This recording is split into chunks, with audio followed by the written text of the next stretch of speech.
নমস্কার। মোহনপুর অনিতা স্কুলের পক্ষ থেকে সকল ছাত্রছাত্রীদের জানাই অভিনন্দন। তো আজকে আমি তোমাদের যে ক্লাসটা করাতে যাচ্ছি সেটা হলো পার্ট অফ স্পিচ।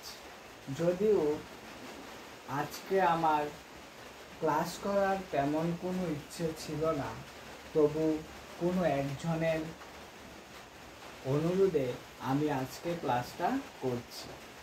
তো ছোটদের জন্য বিশেষত এই ক্লাসটা উপযোগী, আর বড়দের কথা তো আমি বলছি, কারণ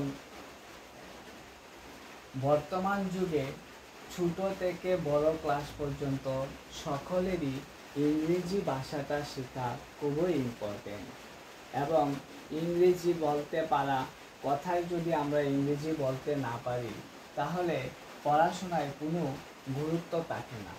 তাই আমাদের আগে ইংরেজিটাকে জানা প্রয়োজন।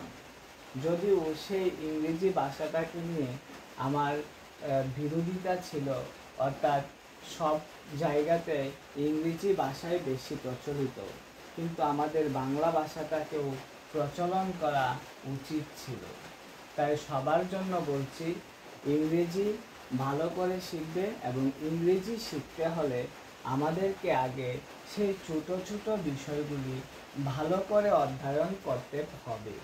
তবে আমরা বড় ইংরেজিগুলি এবং ইংরেজিতে কথা বলতে পারার সাহসিকতা আনতে পারব। তো আর কথা না বলে আমি আজকে শুরু করতে যাচ্ছি part of speech.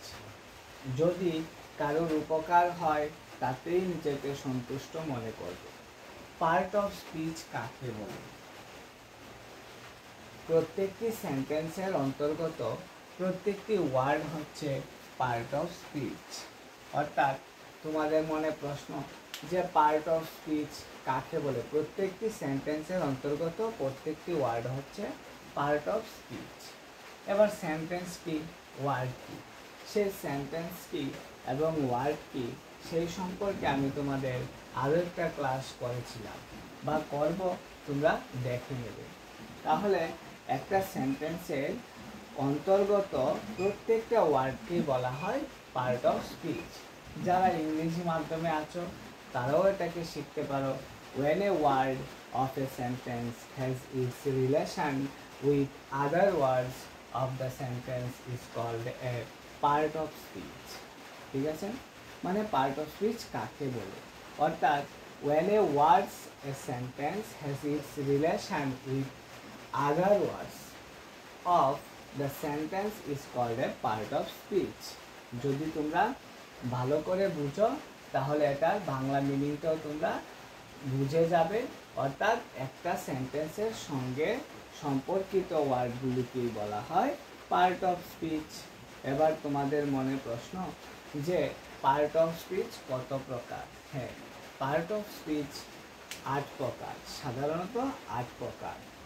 Noun, pronoun, adjective, verb, adverb, preposition, conjunction and interjection.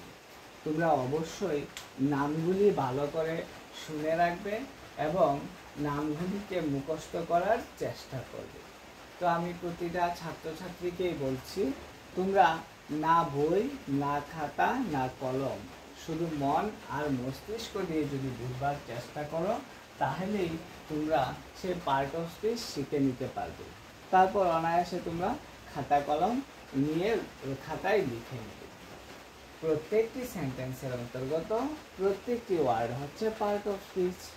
when a words of a sentence has its relation with other words of the sentence is called a part of speech। Part of speech 8 প্রকার, ঠিক আছে? Noun, pronoun, adjective, verb, adverb, preposition, conjunction and interjection. এবং প্রত্যেক প্রকারের একটা করে উদাহরণ আমি তোমাদের দিয়ে দিয়েছি। নাউন মানে হলো man, boy, girl. Pronoun I, we, you. Adjective মানে হলো good, bad. Verb is, eat, fly. Adverb slowly, very. Preposition on, in, under. Conjunction and but আর ইন্টারজেকশন হলো হ্যালো, হাই, এগুলি থাকবে।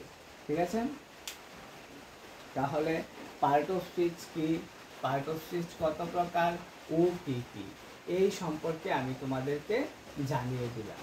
যারা বাংলা মাধ্যমে তারাও বুঝে গেলে, যারা ইংরেজি মাধ্যমে রয়েছ তারাও বুঝে গেলে। তাহলে অবশ্যই তোমরা মনে রাখবে, আমি ইচ্ছে করলে সেই প্রত্যেকটা জিনিসের, এই যে নাউনের কাকে বলে, নাউন কত প্রকার, প্রনাউন কাকে বলে, সেই সম্পর্ক আমি তোমাদের ক্লাস করব। তো এই ক্লাসটা ছোট করার অর্থ একটাই, যাতে তোমাদের বুঝতে সুবিধা হয় এবং তোমরা কোনো বই খাতা ছাড়াই যাতে মুখস্থ করে নিতে পারো, এই জন্য আমি এই ক্লাসটা করেছি। অবশ্যই তোমরা ক্লাসটা দেখবে এবং এগুলি মুখস্থ করে নেবে। আমি আবারও একবার বলে দিচ্ছি, প্রত্যেকটি সেন্টেন্সের অন্তর্গত প্রত্যেকটি ওয়ার্ড হচ্ছে পার্ট অফ স্পিচ। ইংরেজিতে যদি আমরা এটাকে বলি, when a words of a sentence has its relation with other words of the sentence is called a part of speech.